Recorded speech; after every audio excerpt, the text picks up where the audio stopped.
যে মনিরুল ইসলামের সম্পর্কে ইসিআই এক্স্যাক্টলি কি কগনিজেন্স জানিয়েছে? नहीं, ইসিআই তো কগনিজেন্স নিয়েছে, যেটা উনি বক্তব্যে রেখেছেন, যেটা भी করেছেন উনি, ওটা নিয়ে ইসিআই বলেছে ডিওকে এফআইআর লঞ্চ করার জন্য।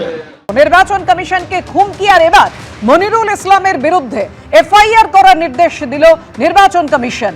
ফারাক্কার তৃণমূল বিধায়কের বিরুদ্ধে এফআইআর করার নির্দেশ কমিশনের। একেবারে ডেডলাইন বেঁধে দিয়েছিল নির্বাচন কমিশন বিকেল 5টা, কিন্তু এই মুহূর্তে 6টা বেজে 2 মিনিট এখনো পর্যন্ত কোনো ব্যবস্থা নেয়নি পুলিশ।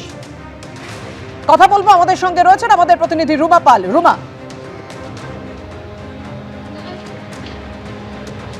দেখো, জানিয়ে রাখি যে ফারাক্কার তৃণমূল বিধায়ক মনিরুল ইসলাম যেভাবে নির্বাচন কমিশনকে যেভাবে তারা উস্কানিমূলক বক্তব্য রেখেছেন, এবং সেক্ষেত্রে নির্বাচন কমিশন এতদিন পর তার অবশ্যই নির্দেশ দিয়েছে এফআইআর করার, এবং তাও সেক্ষেত্রে জেলা নির্বাচনী আধিকারিককে নির্দেশ দিয়েছে, এবং নির্দেশ দেওয়ার পর 5টার মধ্যে কিন্তু কমপ্লায়েন্স রিপোর্ট পাঠাবার কথা ছিল। এবং সবথেকে বড় কথা যে নির্বাচন কমিশন এটা কগনিজেন্স নিয়েছে, এবং সেক্ষেত্রে নির্বাচন কমিশনের বিরুদ্ধে যেভাবে মনিরুল ইসলাম কথা বলেছেন, এবং সেক্ষেত্রে নির্বাচন কমিশনের কোমর ভেঙে দেওয়ার কথা উল্লেখ করেছেন, এমন ভাষা প্রয়োগ করেছেন, যার ফলে কিন্তু নির্বাচন কমিশন মনে করছে যে এটা কোনোভাবেই কিন্তু একেবারেই উপযুক্ত বক্তব্য নয়, এবং একজন প্রতিনিধি কিভাবে নির্বাচন কমিশন সম্পর্কে এই ধরনের বক্তব্য রাখতে পারেন। এবং সেই কারণেই কিন্তু গোটা বিষয়টার উপরে কিন্তু রিপোর্ট যেমন তলব করা হয়েছে, সেরকমই এফআইআর দায়ের করতে বলা হয়েছে ডিওকে। এবং অবশ্যই সময়সীমা ছিল 5টার মধ্যে রিপোর্ট তলব করতে হবে এবং এফআইআর করতে হবে, এবং নির্বাচন কমিশন মনে করছে যে তার যা নির্দেশ সেটা পালন করা হবে, এবং সেই নির্দেশ অনুযায়ী কিন্তু মনিরুল ইসলামের বিরুদ্ধে এফআইআর দায়ের মনিরুল ইসলামের বিরুদ্ধে এফআইআর দায়ের করার নির্দেশ দিয়েছে নির্বাচন কমিশন মুর্শিদাবাদের জেলা নির্বাচনী আধিকারিককে, কিন্তু ডেডলাইন পেরিয়ে গিয়েছে। এবার আপনাদের দেখাবো ঠিক কি অভিযোগে এই এফআইআর করার নির্দেশ নির্বাচন কমিশনের বিরুদ্ধে।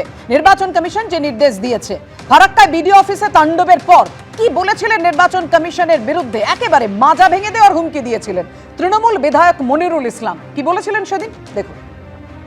ঝান্ডা চলবে না, লাঠিতে বাঁধতে হবে, লাঠিতে।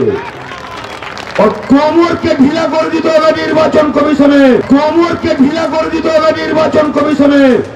মানুষকে নিয়ে ছেলাকেলামো করছো, আর তুমি নিরাপত্তা নিয়ে ঘেরাটোপের মধ্যে আছো না, তুমি আকাশে আছো, পাতাল থেকে ছেঁচড়ে বের করবো, পাতাল থেকে বের করবো। নির্বাচন কমিশনের এখান থেকে আমি বলতে চাই, ওনাকে পদত্যাগ করা উচিত।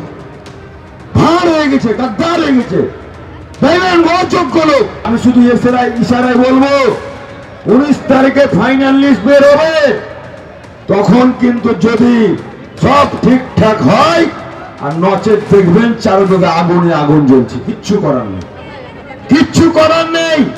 এই ধুক ধুক করে মরার চাইতে লড়াই করা মরা আমি মনে করি জীবনের সার্থক।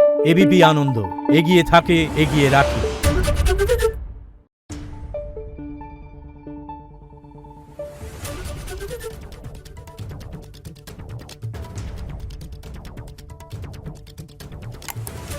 Thank you.